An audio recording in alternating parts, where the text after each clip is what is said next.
की डायरेक्टर बनूंगी। पहले तो मैं अपने मुद्दों का काम करता रहा, आज ही 4 मुद्दे हैं, शिक्षा का, स्वास्थ्य का, पर्यावरण का, इन्हें लेकर मैं संघर्ष करता रहा। और फिर जब मैं चुनाव लड़ा, और चुनाव की मैं आज ये बात क्लियर कर रहा जी, चुनाव भी कोई लड़ता नहीं, चुनाव भी लड़वाया गया, भले ही मुझे वोट ना मिली हो, वो एक दूसरा इशू।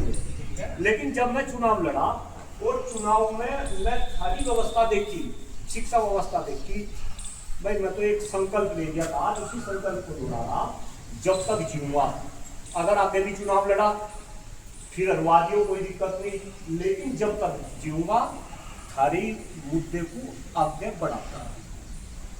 रही बात आप में से कुछ साथी, अभी मैं सर से बात कर रहा था, कुछ साथी सरकारी क्षेत्र में काम कर रहे, कुछ साथी यहाँ पीटीए पे भी काम कर रहे।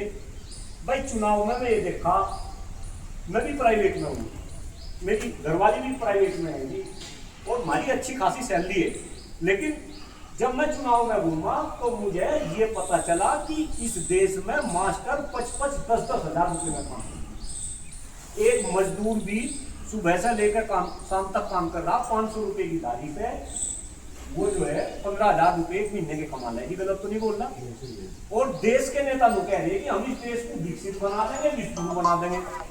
और सबसे बड़ी बात ये है कि मास्टर भी उनके जंजाल में फंस रहे जी। अब सीन चेंज हो गया भाई साहब। मैं 5 साल पहले की बात कर रहा, जब 5 साल पहले वोट हुई, वोट पड़ी, आप लोगों ने भी वोट डालनी होगी, तो कोई भी आदमी, मैं तो बिल्कुल बर्बाद हो गया। लेकिन ये बात ध्यान रखना, अगर संगठित ना हुए तो आने वाले आदमी को समझौते के लिए जाना पड़ रहा। प्राइवेट में मैं बता दिया, अभी गेटवे स्कूल में एक मास्टर मरा जी, गेटवे स्कूल का मैं ग्रुप में भी डाली थी भाई साहब। मैं उनके जब घर गया, उसकी बेचारे की तनख्वाह मैं पता करी, और जब उनके घर के में हालात देखे तो मुझे पता चला 1 साल पहले उस टीचर के पिताजी का, उसके बेटे का एक्सीडेंट हुआ था। 35 लाख रुपए का कर्जा लेके वे अपने पिताजी को, उनका बेटे भी अब सही हालात में। लेकिन जिसमें 35 लाख रुपए का कर्जा हो, 5-7 बीघे जमीन होगी, उनके बच्चों के क्या हालात हो, तो मैंने वीडियो बना के ग्रुप में डाल दी थी भाई साहब, हो गया आप में से भी बहुत सारे लोग। और मैं ये बागपत जिले की बात बता रहा जी, अगर ऐसी घटना चुनाव के बाद दूसरे जिलों में हुई तो 24 घंटे के अंदर हमने 55-6 लाख रुपए इकट्ठे करके उस परिवार को दे दिए। लेकिन मुझे ये बात बताते हुए शर्म आ रही कि पिछले 15 दिन से उस दिन से 50,000 रुपये इकट्ठे ना हो पाए। मतलब हम तो हर तरीके से जीते जी भी, ये समझो कि हम तो मरे हुए के समान है।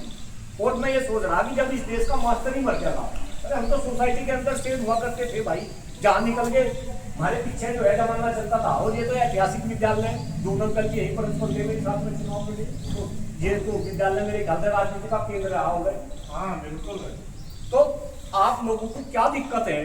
और जो ये बात ये कहना कि भाई सरकार ऐसी है, कोई बोल नहीं सकता, देखो हम तो बोल, अरे तो बोलने में कोई कमी है नहीं।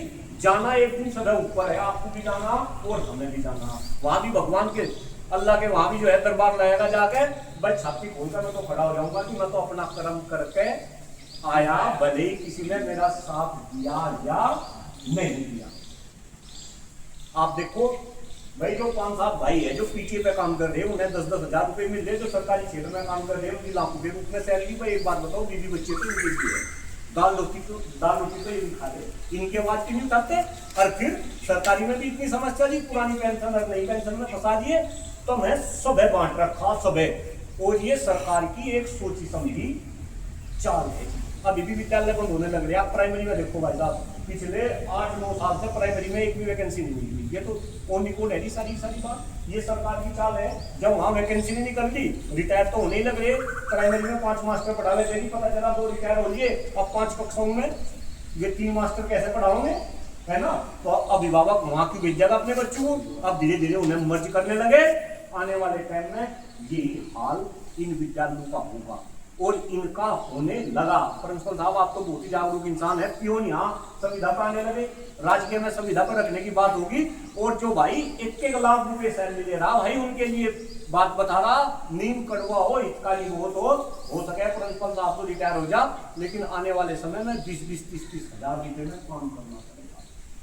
फिर थारे बच्चे थारे से पूछेंगे, उनको पापा ये क्या होगा?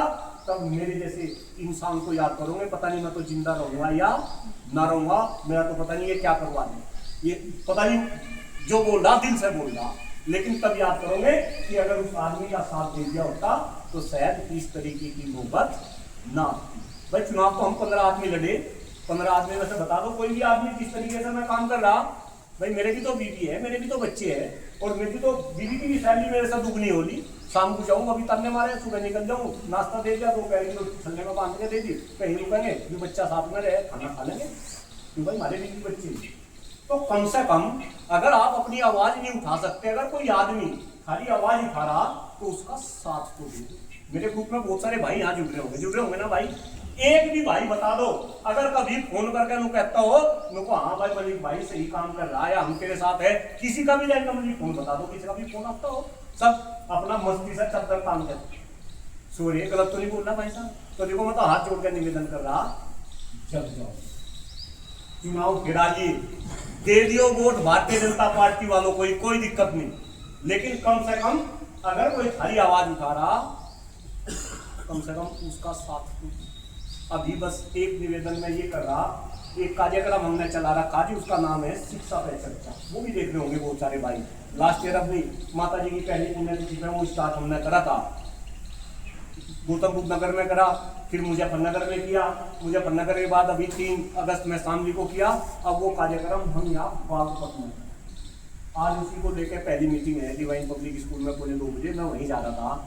तो जब उस कार्यक्रम की तिथि और दिन निश्चित हो जाएगा, देखो हाथ जोड़ का निवेदन कर रहा प्रिंसिपल साहब, 200-250 आदमी इकट्ठे करने किसान डिग्री कॉलेज का ऑडिटोरियम में, तो 2 बजे का टाइम रखेंगे, छुट्टी के बाद सारे भाई है ना। तब तो मेरे निमंत्रण कार्ड भी नहीं छपे, मैं आपको ऐसे ही निमंत्रण देगा, आप इकट्ठे हो जाओ, एकजुट हो जाओ। और ये देखो जी पेंशन की भी मैं एक बात बता रहा, पहले पिताजी थे, पिताजी मम्मी दोनों टीचर रहे, मेरे पिताजी 4 साल पहले चले गए, दुर्भाग्य देखो, अवस्था देखो, मम्मी को पहले से ही पेंशन मिलती थी, मुझे किसी ने बताया भाई पिताजी की भी 40% पेंशन मम्मी को मिलेगी, जबकि मम्मी को ऑलरेडी पेंशन मिलती थी, और वो 40% पेंशन भी मम्मी को मिलने लगी। अब 1 साल से ज़्यादा मम्मी भी चली गई, लेकिन कई बार भगवान करे, मेरे 3 बहनें हैं, मैं अकेला भाई हूँ, भगवान मुझे हर बार ऐसी माँ के कोख से पैदा करे, लेकिन कई बार मेरी मम्मी बुला के मुझे नहीं कहती थी, तुमको भाई निंगा आ जा, चला गया उनको सब वो बुला ले, और फिर कहते थे ना मानियो कि सेवा तम दुर्नु कर दे, सेवा तो ये 67,000 रुपये करा रहे, जिसके मत से मैं मानूंगी वही सेवा। मैं कई बार मम्मी से पूछता हूँ, मम्मी हमारी सेवा कौन करेगा भाई, थारी सेवा कौन करेगा? आने वाले टाइम में अनाथालय में जाके तुम्हें अपने दिन बिताने पड़ेंगे, ध्यान रखना इस बात को। इकट्ठे हो जाओ, पूछो जिस श्रीचंद शर्मा को वोट दी, आपको तो पुरानी पेंशन स्कीम के तहत पेंशन देगा, तो मैं नई पेंशन में वो करेगा। और मैं तो ऑन रिकॉर्ड ये बात, चूंकि सारी वीडियो सब श्रीचंद शर्मा को भी जाओ ऑन रिकॉर्ड कहूँ कि अगर 5 साल में श्रीचंद शर्मा ने आपके हक में कोई भी बात विधान परिषद में ठाई हो तो भाई मेरा कान पकड़िए, और अगर उसने ठाई नहीं, थारे में इतनी हिम्मत नहीं बची कि भाई कम से कम फोन करके उनको पूछ लो, उनको मिलाएगी, हमारी बात पूरी करते करो रोज की फोन, एक आदमी 4 बार मिलाओ, पागल हो जाएगा अगला आदमी। लेकिन थारे में हिम्मत नहीं है। अपनी हिम्मत बढ़ाओ, जाग जाओ, मत सोचो ये वीडियो देखो जाओ। मुझे पता बहुत सारे भाई रात को लेट करके मेरी वीडियो देखते होंगे, लेकिन वीडियो देखने का कोई फायदा नहीं है। एक डॉक्टर कुलदीप मलिक से काम नहीं चलेगा, आपको हर विद्यालय में डॉक्टर कुलदीप मलिक खड़े करने पड़ेंगे। भूल जाओ चुनाव को, एमएलसी चुनाव ये तो कुछ है ही नहीं। और जो भाई मेरे बारे में सोच रहा, देखो मुझे तो मजा आ रहा, मैं तो नेता बन लिया, ऑन रिकॉर्ड कह रहा, जितने काम श्रीचंद शर्मा ने जीत के ना करे होंगे, कुलदीप मलिक ने उतने काम हार के करवा दिया आपके हार। अरे कहीं कोई मास्टर बन मर भी गया श्रीचंद शर्मा, तो उसके घर भी ना जा सकता, हम तो पैसे इकट्ठे कर करके उनके घर तक ऐसी मदद भी पहुंचवा दी। थारे भी DIOS में हाँ इससे भरस DIOS कोई हो ना सकता भाई साहब, जो दिए सक्सेना जी, लेकिन हिम्मत नहीं कोई आवाज उठा सके। हम तो उसके पीछे भी लग गए थे, अगर 1 महीने का ना होता तो उसका भी आप नतीजा देखते। तो हम तो अपना काम कर रहे हैं भाई, आप भी अपना काम करें। मैं भी गलत तो नहीं कह रहा, मैंने कुछ गलत कहा हो, देखो नीम कड़वा हो लेकिन हितकारी बहुत हो, ये सारे के सारे शर्मा गुट ठकुराई गुट और फला फला गुट। क्यों भाई, मास्टर तो केवल मास्टर है, एक गुट में मास्टर नहीं रह सकता। मैं तो सब जोड़ने की कोशिश कर रहा। अभी भी जो कार्यक्रम कर रहा है, इसमें भी जो टीम बन ली, उसमें सुशील भाई साहब से भी बात हुई, भेजिए अपना आदमी दे रही टीम, हम भी आदमी रहेगा उसमें जो है। हम तो इन्हें अंकल जी को भी जो है प्रोग्राम का वही अंकल जी को नहीं, हम तो कह रहे थे जी, हम तो सब लेके चल रहे जी, नहीं अंकल जी को हम सब लेके चल रहे जी, सब लोग इकट्ठे रहो। नहीं चलो कोई बात नहीं जी, वे भी सम्मानित किया नहीं सम्मानित अभी तो कह नहीं हमारा सब नहीं हमारा सबके लिए निमंत्रण है जी।